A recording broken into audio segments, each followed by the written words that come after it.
Eita, dona, boa tarde! Bom dia, boa tarde, boa noite, não sei a hora que você assistir esse vídeo. Então, sejam todos bem-vindos para a nossa aula, agora completa, de estados físicos da matéria. Sou o professor Djalma Neto, chamado de professor Djalminha nas mídias, e estamos aqui, para você que não me conhece, eu trabalho na rede pública, no Colégio Aldo Estadual Aldo Fernandes de Melo, e no particular eu dou aula há mais de 30 anos no Colégio Encanto, ensino médio e fundamental 2, certo? E no Aldo eu dou aula nos meus 8º e 9º anos. Ok? Sou biólogo, professor de Biologia e Ciências e consultor em beleza e venda direta. Mas tudo bem, vamos trabalhar, certo? Coloquei para vocês, só para aquecer aquele vídeo, aquela aula, bem, estados físicos da matéria. A gente vai falar mais um pouquinho, aprofundar mais um pouquinho mais. Os slides aqui, alguns eu posso até passar mais rápido, porque não é muito interesse. E eu vou deixar esses slides, a aula todinha, slide, para vocês pegarem lá no SIGEDUC ou no grupo. Ok? Beleza? Show de bola! Ari, show! Vamos lá. Então, essa aula aqui faz parte da unidade 1 do livro, né? Nosso querido livro maravilhoso. Aqui, ó. E a unidade 1, ela fala sobre a matéria, né? Eu vou repor, eu vou fazer a aula de novo, com os slides, já que a gente deu em sala de aula, eu vou fazer só para vocês guardarem e revisarem para vocês, né? A gente começa tudo, a unidade 1 é propriedades da matéria, certo? Já vimos em sala antes do isolamento social, química e física, falamos um pouquinho, e começamos a estudar o que é matéria, né? O que é corpo, objeto, a parte de propriedades, massa, volume, densidade, a gente viu, vou fazer uma para vocês depois. E nós entramos nos estados físicos da matéria. Quem tem o livro é o tema 3, da página 22 em diante, a gente tem a ver com quem está estudando aqui. Claro que os slides têm mais coisa que tem no livro, então a gente vai trabalhar dessa forma, ok? Sou Djalma Neto, vamos lá trabalhar. Mudanças de estado físico da matéria, certo? Alguns slides eu peguei de uns colegas, ou da internet, então eu deixo aí a referência para não ter problema com o que é nosso e o que não é nosso, certo? Só quero o que é meu. Nós temos 3 estados físicos básicos da matéria: o sólido, o líquido e o gasoso. Como eu já apresentei, né, na outra aula, todo mundo sabe o gelo, por exemplo, ele é água no estado sólido. Quando derrete o gelo, fica água no estado líquido. E o estado gasoso é quando a água está fervendo, ela evapora, né? Vira estado gasoso, vapor d'água, que forma as nuvens. Aí está mostrando a aproximação das moléculas, né? No estado sólido, as moléculas são mais próximas, né? Elas são bem mais organizadas. No estado sólido, no líquido, elas são mais afastadas umas das outras. E no gasoso, elas são bem dispersas, né? A interação molecular, né? Quanto maior a temperatura, vai aumentando a temperatura, ó, nesse sentido aqui, ó. Não, aqui para cá. Nesse sentido, sólido e gasoso, aumentando a temperatura, as substâncias elas vão mudando de estado físico, né? E cada substância ela tem a sua temperatura de ponto de fusão, que é a passagem de sólido para líquido, e de ebulição, né, de líquido para gasoso. Cada uma tem o seu tipo especial, né, a sua temperatura. A água, ela passa de sólido para líquido, 0 grau, né? A partir do 0 ela começa a derreter, aquecida, e o líquido gasoso a 100 graus, certo? Uma curiosidade é que no período que ela está passando no estado físico, a temperatura não aumenta, ela fica sempre constante até que toda a água passe, certo? E também nesse sentido aqui, as moléculas se agitam mais. Sólido, líquido, gasoso. Show de bola. Aí, a matéria pode ser apresentada basicamente, como eu falei, os 3 estados físicos. Nós temos aqui o gelo, né, estado sólido, líquido, e o gasoso aqui embaixo, vapor d'água. Ok? Mudança de estado sob pressão constante. A temperatura ela não varia durante a mudança de estado. Acabei de falar lá. Quando a água está sendo aquecida, o gelo, ele passa do 0 grau, ele passa para líquido. Quando toda a água estiver passando, quando tiver água sólida, gelo, a temperatura ela não aumenta, ela fica lá. Né? Mesma coisa é do líquido para o gasoso, na panela. Enquanto tiver água para se ferver, a temperatura fica lá, 100 graus. Há consumo de energia para alteração da estrutura interna, né, da substância. Exemplo, na fusão do gelo, sua temperatura não muda, mas ele retira calor do meio para desmontar a estrutura cristalina. Na solidificação, temos que retirar calor da água para que a estrutura cristalina se forme. É o inverso, o contrário. Solidificação é líquido virar sólido. O calor consumido durante a mudança de estado é chamado de calor latente. O calor consumido quando há mudança de temperatura é chamado de calor sensível. São dois tipos de calor. Influência da pressão na mudança de estado. Pronto. Duas propriedades influenciam na mudança de estado. A primeira, falamos agora, foi a temperatura. E agora a pressão. Em geral, com o aumento da temperatura, há um aumento de volume. Né? Aumentou a temperatura, esse volume ele aumenta da substância. O volume do vapor é maior que o do líquido, que é maior que o do sólido. Então, o volume de um sólido, ele vai aumentar um pouco o líquido, fica mais líquido que sólido. E o vapor em relação ao líquido, o volume é maior também. Né? Por isso que a história da panela de pressão, a garrafa, quando você enche ela até a boca de água e bota para congelar, ela estoura, tudo isso aí. Certo? O aumento de pressão dificulta o aumento do volume também. Consequentemente, para uma pressão maior, as temperaturas de mudança de estado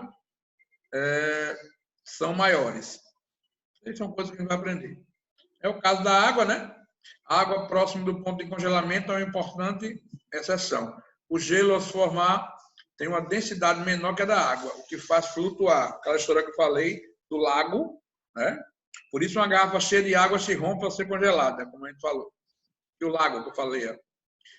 Se não fosse isso, o gelo, né, se acumularia no fundo de rios, tornando a vida impossível.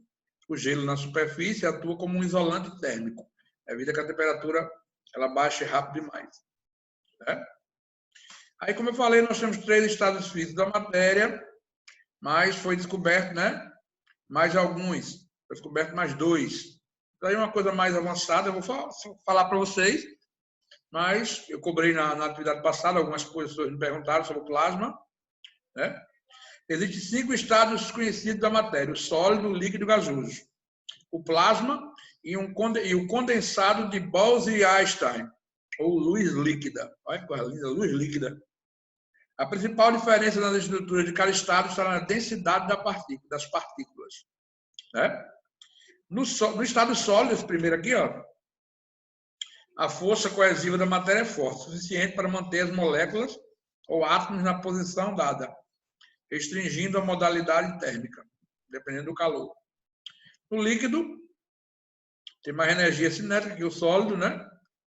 Não são mantidas em um arranjo regular, mas ainda estão muito próximas umas das outras. O gasoso, como eu falei, eles são é o estado mais disperso, as partículas de gás têm muito espaço entre elas e possui alta energia cinética. Se não confinadas, as partículas de um gás se espalham indefinidamente. Se confinado, o gás se expande para preencher seu recipiente. É um sucesso. Né? Até agora são os três estados físicos que a gente conhece. Aí apareceu o plasma. Não é um estado comum da matéria aqui na Terra, mas pode ser o estado mais comum da matéria no universo. O plasma consiste em partículas altamente carregadas com energia cinética extremamente alta. Estrelas são essencialmente bolas de plasma superaquecidas. O nosso Sol é uma estrela, então, basicamente, o Sol ele está nesse estado físico da matéria aí, plasma. Certo? Nós chamamos de condensados de Bose-Einstein, é o nome de 2 pessoas, né, que começaram a estudar isso aí. também conhecido como luz líquida. Esse estado físico ocorre quando os átomos de gás,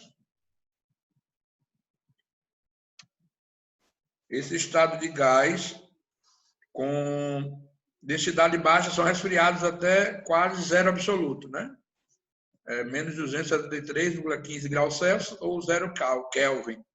E se agrupam para formar um estado quântico altamente denso demais, pesado. Baixa o movimento molecular praticamente para zero. Só para a gente estudar, aquilo ali foi muito legal. É uma coisa nova que eu gostaria que você soubesse, mas vamos para lá. O que importa para a gente hoje é o sólido, líquido, gasoso. Estado sólido, as moléculas estão características, a pergunta tem na atividade.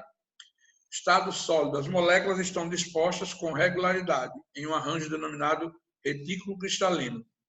Os átomos ou moléculas constituem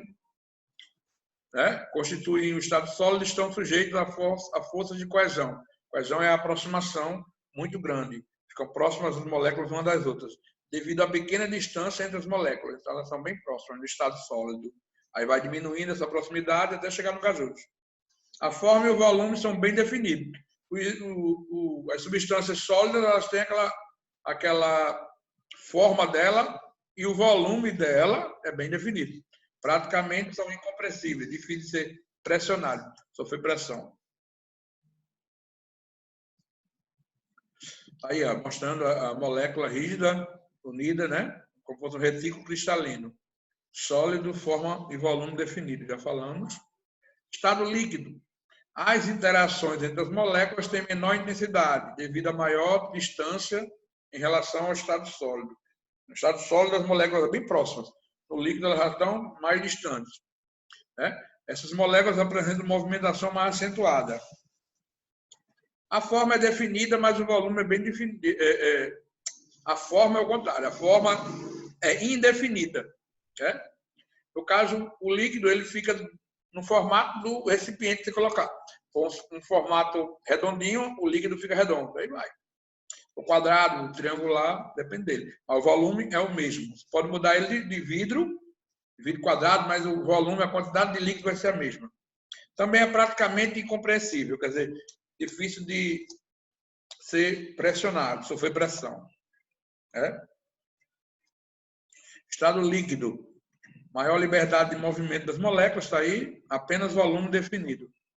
E o estado gasoso, as interações entre as moléculas são muito pequenas, devido à grande distância entre elas. Vixe, o sólido era bem unido, o líquido estava mais afastado das moléculas, e o gasoso aí que as moléculas estão longe umas das outras, né? E são mais agitadas. As moléculas apresentam uma agitação molecular muito acentuada, muito maior que no líquido. Né? As moléculas se movimentam muito desordenadamente com grande velocidade. Show de bola. Apresenta forma e volumes indefinidos, uma vez que ocupa todo o espaço que lhe é oferecido. Chique de doer, como diz minha prima. Estado gasoso, a atração da molécula pequena, o gás, volume e forma depende do recipiente. E elas, né? Vamos lá. Aí considera o plasma, o quarto estado da matéria. Difere-se do sólido e líquido gasosos, estado de baixa energia, por ser um gás ionizado, constituído por átomos ionizados e elétrons em uma distribuição quase neutra.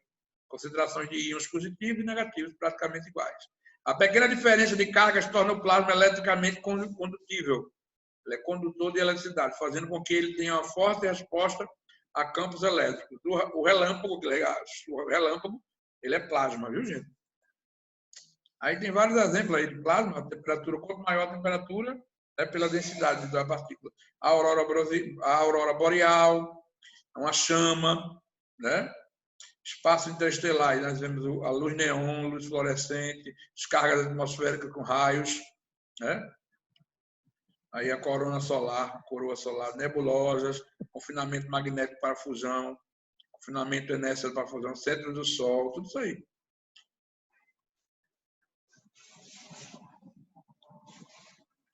Aí aquele condensado de Bose-Einstein, é só para vocês conhecerem. Em 1995, conseguiram alguns avanços significativos nesse sentido, quando submeteram um conjunto de 2.000 átomos de rubídio a uma temperatura próxima a zero absoluto, obtendo com resultado uma matéria completamente diferente, em que as partículas vibravam de maneira uniforme, ou seja, com a mesma energia e direção, como se fosse um só átomo. É como se fosse uma unidade só. Isso é o condensado de Bose-Einstein. Né? Observação. Se colocarmos os estados físicos da matéria em ordem crescente, conforme a quantidade de energia que cada um possui, teremos isso aí.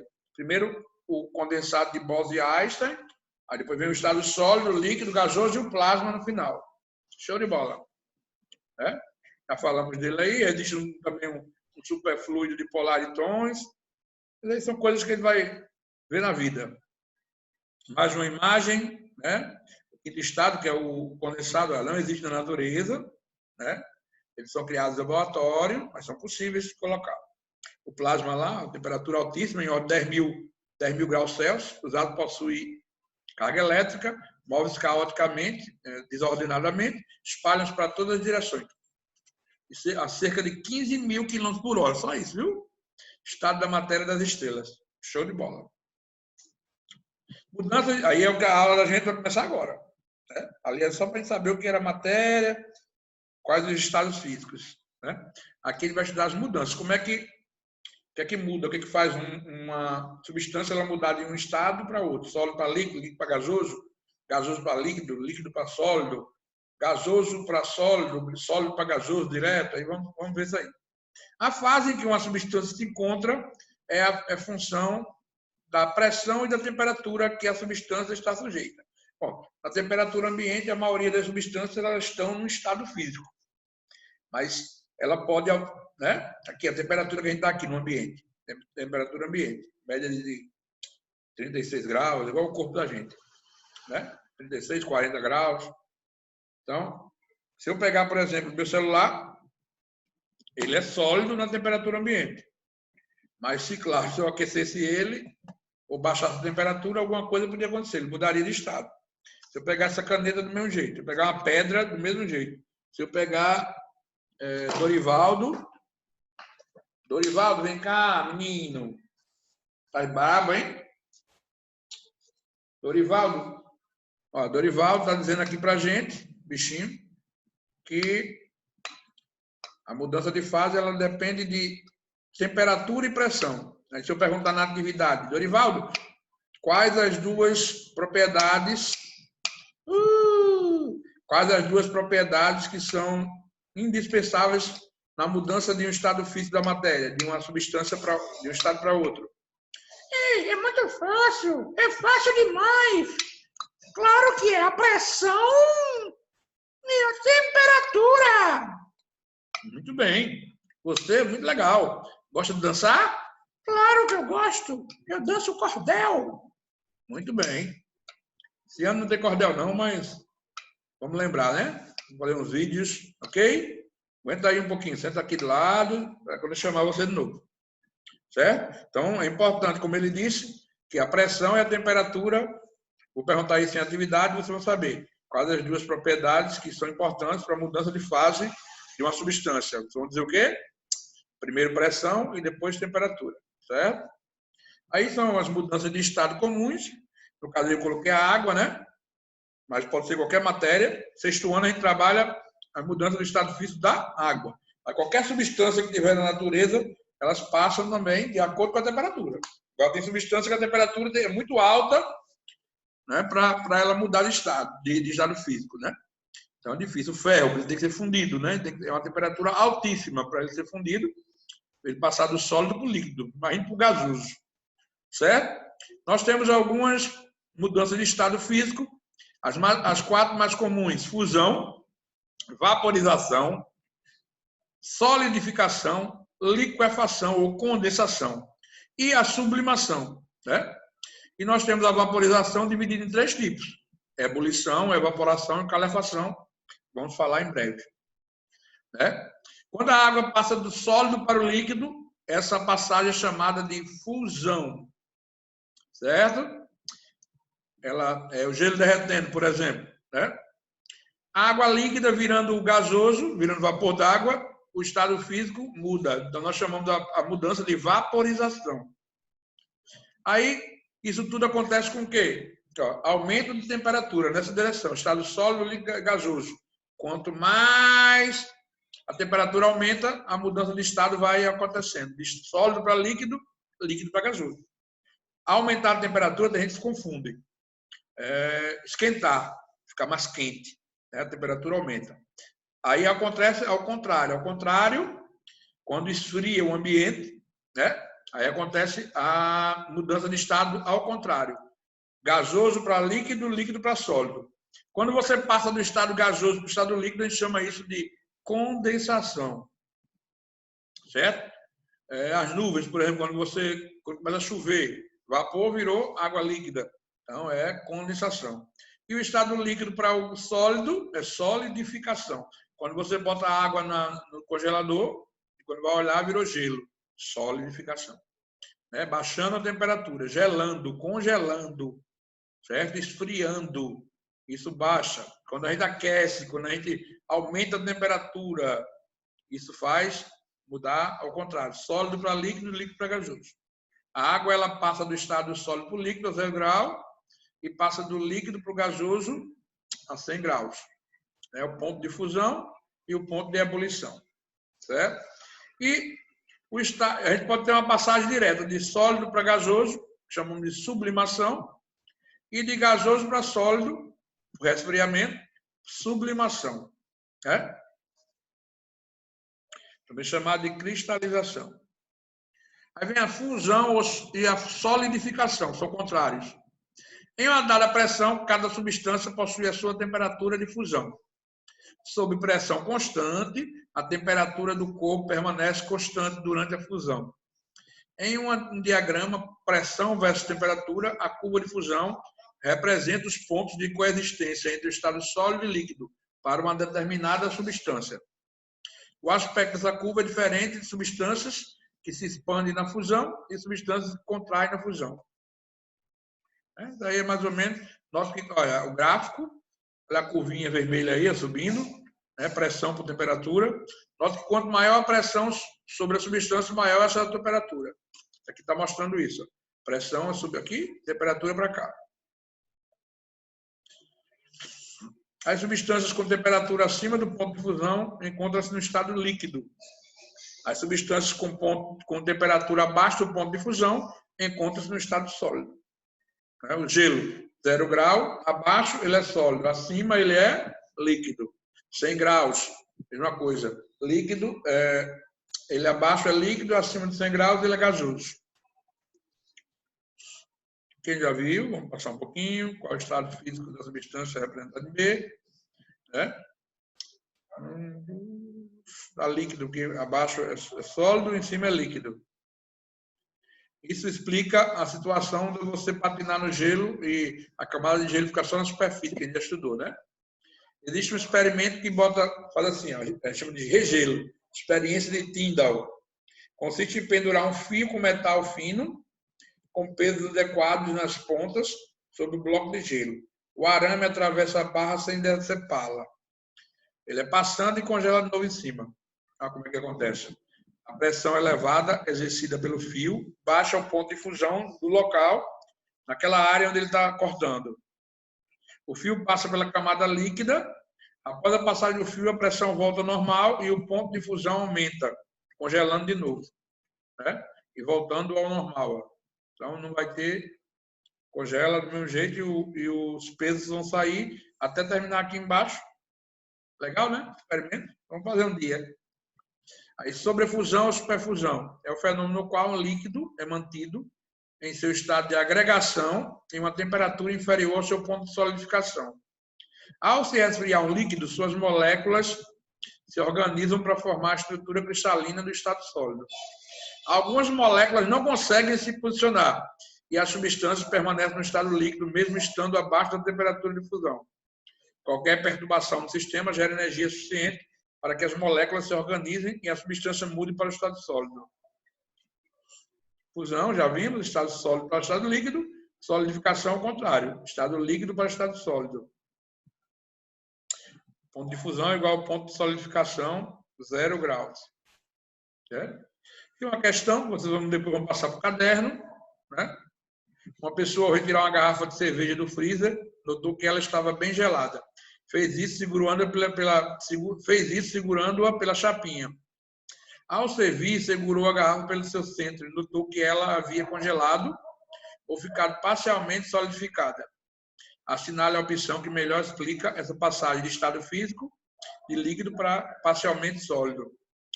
Vamos logo direto à resposta, né? Ao servir, segurando pelo centro, cede-lhe calor da mão, né? Ao líquido. E este usa para produzir uma mudança de estado, né? Nova orientação molecular. Sucesso. Passa essa questão para o caderno com a resposta. Né? Condensação é mudança do estado gasoso para o líquido. É o contrário. Ponto de ebulição é igual ao ponto de condensação, 0 graus, 100 graus. Vapor de água existente no ar, ao entrar em contato com superfícies de menor temperatura, mais frias, cede energia, tornando-se líquida. O vapor de água presente na atmosfera condensa-se em gotículas de água que fica suspensa no ar próximo ao solo. Gotas de água na tampa da chaleira, por exemplo, também gera esse princípio. Quando você está fervendo alguma coisa, chaleira, puxar, ou fervendo arroz, você bota a tampa, quando você olha, está cheio de gotículas. Né? Vapor, a água vira vapor, bate na tampa, está mais quente do que... Está mais frio do que lá embaixo, então ela volta ao líquido, formando as gotículas de água. E o orvalho também, nas folhas das plantas de manhã cedo. A vaporização pode ocorrer basicamente de 3 maneiras. Aquela história que eu falei para vocês. Ela pode ser por ebulição, pode ser por evaporação e pode ser por calefação. Vamos lá. Ebulição é a fervura. Já está vendo que quando você aquece com alguma fonte, como por exemplo um fogo, né? Fogão. Ocorre quando a substância atinge uma determinada temperatura chamada temperatura de ebulição. Quando você coloca qualquer água para cozinhar o feijão, cozinhar o arroz, o macarrão, aí a água, quando ela começa com a fonte de calor, né, artificial, você colocou, a gente chama de ebulição. Aí vem a vaporização natural, pelo calor do próprio sol, né? Pode ocorrer basicamente, né? A evaporação, que ocorre na superfície, com a substância ainda abaixo da temperatura de ebulição. Certo? Ele aquece mesmo não chegando àquela temperatura. A vaporização pode ocorrer, então, vamos no calefação. Eu considero a calefação como sendo uma vaporização instantânea, na mesma hora. Por exemplo, você está com uma chapa quente ou uma frigideira quente já. Não é quando você pega a frigideira, bota no fogo naquela hora e bota lá na água, não. Você pegou, já está quente, já está mais de 100 graus. Aí você joga uma gotinha d'água na chapa também. Isso daí, a água ela passa do estado líquido para o gasoso, vapor, imediatamente, é instantâneo. Então, o nome dessa vaporização aí é calefação. Certo? Os 3 tipos, ebulição, fervura, evaporação ao ar livre ao calor do sol e calefação instantânea, na mesma hora. Certo? Vaporização e condensação está aí mostrando quanto maior a pressão, maior a temperatura de ebulição da substância. Isso é um gráfico. Né? O C refere-se ao ponto crítico, corresponde ao par de valores de temperatura, de determinada temperatura crítica, pressão crítica. É o máximo. Muito bem. Aqui eu vou falar, mas já passou quem? Aí a diferença entre gás e vapor. A bolha do refrigerante é de gás e a bolha do aquecimento da água é de vapor. Vamos ver. A substância no estado gasoso, abaixo da temperatura crítica, é chamada de vapor. Estando a substância acima da temperatura crítica, ela é chamada de gás. O vapor pode sofrer condensação por uma simples compressão isotérmica, panela de pressão, por exemplo. Com o gás, essa condensação não é possível. O gás ele não passa, né, de volta para o líquido. Vapor é a substância do estado gasoso que pode ser liquefeita, ela vira líquido de novo, né, com aumento de pressão. Né? E o gás, substância no estado gasoso que não pode ser liquefeita, virar líquido, apenas com compressão. né? Aí esqueça essa parte de acima e abaixo de ponto crítico, mas só quero que você lembre que eu pedi a diferença, vai dizer isso aqui. Vapor é assim e gás é assim, né? O exemplo clássico aí do GLP, que é o gás liquefeito de petróleo, que é o gás de cozinha, está no estado de vapor, né? Ele tem a fase líquida e a fase vapor. Que a fase vapor dele é a que você libera para o carro lá, né? Exatamente para eliminar. Quem é gás? Vapor se refere à matéria do estado gasoso em equilíbrio com o seu líquido ou sólido correspondente. Para voltar a ser líquido, é necessário apenas diminuir a sua temperatura ou então aumentar a sua pressão. Ou você diminui a temperatura ou aumenta a pressão. Um desses dois fatores, separadamente, para causar o efeito desejado. Certo? É o caso da panela de pressão com a água, né? Vai ficar saindo na bolinha lá em cima. Gás é o estado fluido da matéria. Para que ele seja liquefeito, é necessário que, simultaneamente, se diminua a temperatura e aumente a pressão. As duas têm que ocorrer. No vapor, uma ou outra pode ocorrer. É o caso da panela de pressão e da máquina chamada de autoclave, né? Certo? Olha ali, a água líquida no vapor dentro da panela de pressão, né? Com o aumento da pressão, diz aí, dentro da panela, a temperatura de ebulição aumenta. E a água ferve a uma temperatura de cerca de 120 graus Celsius. Maior do que o que a gente costuma ver, né? Tem uma outra pergunta que vai ser respondida depois. Eu quero que vocês passem para o caderno.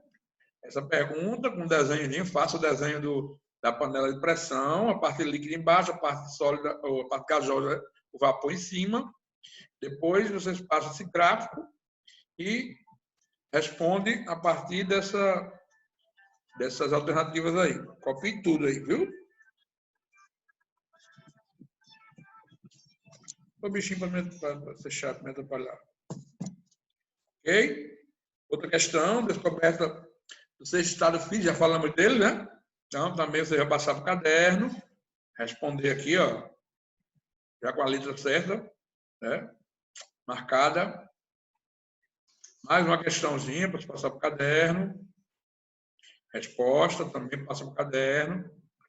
A minha vaporização, condensação. Porque os copos contendo líquido gelado ficam suaves. A evaporação é um fenômeno lento e que ocorre apenas na superfície do líquido. Certo? Algumas moléculas do líquido com alta energia cinética conseguem vencer a tensão superficial e escapam para o ambiente, produzindo a evaporação. Show de bola. Fatores que influenciam na evaporação. Área de exposição. Uma vez que a evaporação é um fenômeno que ocorre na superfície do líquido, quanto maior a área superficial, maior é a taxa de evaporação. Né? Por isso, quando você está lavando a área da casa, né, você espalha com o rodo a água acumulada no chão. É mais fácil evaporar do que deixar as poças. Né? Ou quando você coloca uma roupa no varal e você deixa ela dobrada, ela demora mais tempo. Quando você abre ela, né, estira, estende no varal, a superfície ela aumenta, então é mais fácil evaporar. Show, né? É bom que isso aí tudo a gente sabe do dia a dia da gente, essas atividades. Fatores aí, temperatura, já falamos, né? Quanto maior a temperatura do líquido, maior é a energia das moléculas. Com isso, conseguirão vencer a tensão superficial mais facilmente e evaporar.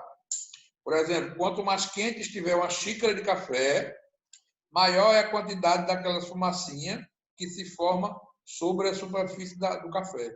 Exatamente é a área onde está passando de líquido para gasoso mais rápido.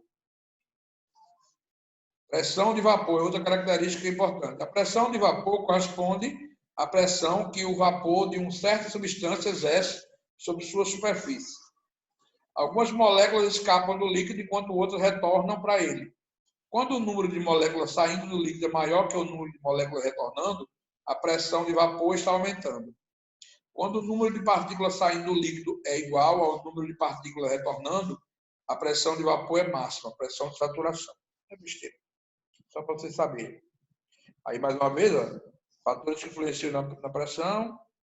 É um experimento, vapor de água lá em cima, começa a se formar, mais moléculas vão passando para o estado de vapor, o ar fica saturado de vapor d'água.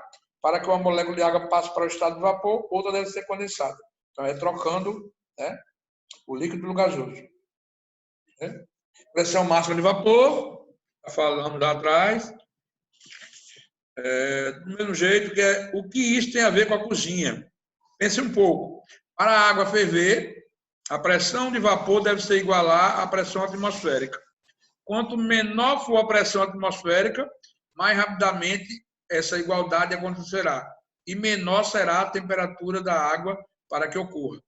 Sabemos que quando a temperatura é de 1 atm, né, a água entra em ebulição a 100 graus, como a gente já conhece. Se diminuirmos a pressão, ela ferverá a temperatura menor, nunca atingindo os 100 graus Celsius. Por isso que a panela de pressão ela ajuda muito. Quanto maior a temperatura, maior será a pressão de vapor do líquido. Quando a pressão de vapor do líquido torna-se igual à pressão reinante, a que manda, sobre a superfície do líquido, o líquido entra em ebulição. Aí significa que as forças de atração entre as moléculas não são mais capazes de segurar as moléculas líquidas, elas vão embora. Conclusão. Portanto, existem duas formas de fazer com que um líquido entre em ebulição. Primeiro, aumentar a temperatura, aumentando a energia cinética das moléculas e, portanto, aumentando a pressão de vapor. Quando a pressão de vapor do líquido atinge a pressão reinante sobre sua superfície, ocorre a ebulição. E a segunda forma é diminuir a pressão reinante sobre a superfície do líquido. Diminuindo a pressão, quando essa pressão atinge a pressão de vapor do líquido, ocorre também a ebulição. Fatores que influem a pressão de vapor, ventilação também. A ventilação também influencia a evaporação, pois tende a eliminar o vapor acumulado sobre a superfície, diminuindo a pressão de vapor. Quanto mais ventilado for um lugar, mais fácil a evaporação. Quando você está lavando a área, que você deixa lá, só passa o rodo, deixa só no instante, por quê? Porque o vento está entrando, então isso ajuda. A ventilação ela faz isso aí. Ao soprarmos a fumacinha formada sobre a superfície do café, estamos diminuindo a pressão de vapor e aumentando a taxa de evaporação. Com a evaporação, a temperatura do líquido diminui. Quanto mais evapora o café, chá, mais a temperatura vai diminuindo até esfriar. Isso que a gente sopra. Os lençóis de varal secam mais rapidamente se, além de expostos ao sol, estiver exposto também ao vento. A ventilação, como a gente falou. Sentimos frio ao sair da piscina, pois a água acumulada sobre a pele retira calor dela para evaporar. Show! Expectativa e realidade. Né? Muito bem. Aí, a moringa. Quem conhece uma moringa? Né? Como se fosse um pote de barro, uma jarrinha de barro. Muito comum no interior. Só bota do lado da cama, quando dá sede de noite, vai lá e usa, toma água. A moringa de barro, o pote, é constituída de material poroso e permite que o líquido tenha contato com o meio externo. Esse líquido evapora e sua temperatura diminui, deixando a aguinha geladinha. Mais uma questão que vocês vão passar para o caderno. Né? Ainda hoje é muito comum as pessoas utilizarem vasilhames de barro. Acabei de falar da moringa ou potes de cerâmica não esmaltada. Né? Para conservar a água a uma temperatura menor do que a do ambiente. Isso ocorre porque, aí já falei no slide anterior, o barro é poroso, permitindo que a água passe por meio dele. Parte dessa água evapora tomando calor da moringa, e do restante da água, que são assim resfriadas. Isso é bom demais. No interior, tomei muito água de moringa. Umidade relativa do ar em relação à evaporação, né? O que é a umidade relativa do ar? É a concentração de vapor d'água no meio, no ambiente. Quando a umidade é alta do ar, a velocidade de evaporação da água diminui. Em umidades baixas, a água evapora mais rapidamente. Né? Quanto menor é a umidade do ar, a evaporação é mais rápida. Ambientes muito úmidos nos causam certo desconforto, pois o suor tem dificuldade de evaporar. Em ambientes mais secos, o suor evapora mais facilmente. Isso nos causa uma sensação de mais conforto. A fisiologia do corpo humano corrobora, né, os indícios fósseis de que o Homo sapiens teve origem nas planícies quentes da África. Muito legal. Aqui é o texto da questão 2, o que é melhor para secar as roupas? Um dia com pouco sol e muito vento ou um dia com muito sol e sem vento? Olha que legal. O lençol secará e enquanto estiver úmido, sua temperatura será constante. Uma lavadeira estende um colchão de algodão, uma colcha, né? De algodão em um varal para secar em um dia de pouco sol e muito vento. Sobre a situação, pode-se inferir que o lençol secará. E, enquanto estiver úmido, sua temperatura será constante. Show de bola. Passo também por cadernos aqui. Bem legal. O diagrama de fases, sólido para líquido, líquido para gasoso e para vapor. Certo? Em 1, a curva de fusão. Em 2, a curva de vaporização. Em 3, a de sublimação. Substância de concentração na fusão. Diagrama de fase para a água. Mesmo jeito, aí é besteira. Vai. Tem um experimentozinho. Secagem a frio. Existe um processo chamado de liofilização, que é uma técnica de desidratação utilizada na indústria, onde o produto é congelado e submetido a baixas pressões, sob controle de temperatura, de maneira que o gelo formado é sublimado, transformado diretamente em gás, retirando a água do alimento. Né? Sem conservantes, os produtos químicos é o processo mais adequado para preservar células, enzimas, vacinas, vírus, leveduras, soros, derivados sanguíneos, algas, bem também como frutas, vegetais, carnes, peixes e alimentos em geral. Liofilização. Muito bom isso aí, viu? Acho que a gente já comeu muito produto aí, né, desidratado. Em inglês é o freeze dry. Mais uma questão que vocês vão passar para o caderno. Show de bola. Essa aula aí a gente vai... A atividade dela vai ser você assistir ela inteira, né? Complementando aquela outra aula que eu dei pequenininha desse assunto. E vocês vão passar as questões que estão no vídeo para o caderno. E responder e deixar lá, até eu pedir. Espero que tenham gostado. Né? E até a próxima, se Deus quiser. Vou deixar essa aula no SIGEDUC. É importante que você entre no SIGEDUC, viu? Mesmo tendo dificuldade, procure a ajuda da direção da escola. No grupo aí, nós temos o diretor Aurélio, que pode ajudar, a Digite também, a Dailton. Vocês podem ajudar a fazer isso daí. Esse cadastro está perdido, o e-mail está errado, não sabe mais, procura. Mas vocês podem fazer, eu estou colocando fora das redes aí também, né? Meu canal, no grupo lá do WhatsApp, no grupo do Facebook. Mas a gente tem que passar lá também no SIGEDUC. Vai valer a aula só quando vocês estiverem lá. Então, não esqueçam de incansavelmente tentar entrar no SIGEDUC. Certo? Até a próxima aula, até o momento. Um beijo, um abraço e até mais.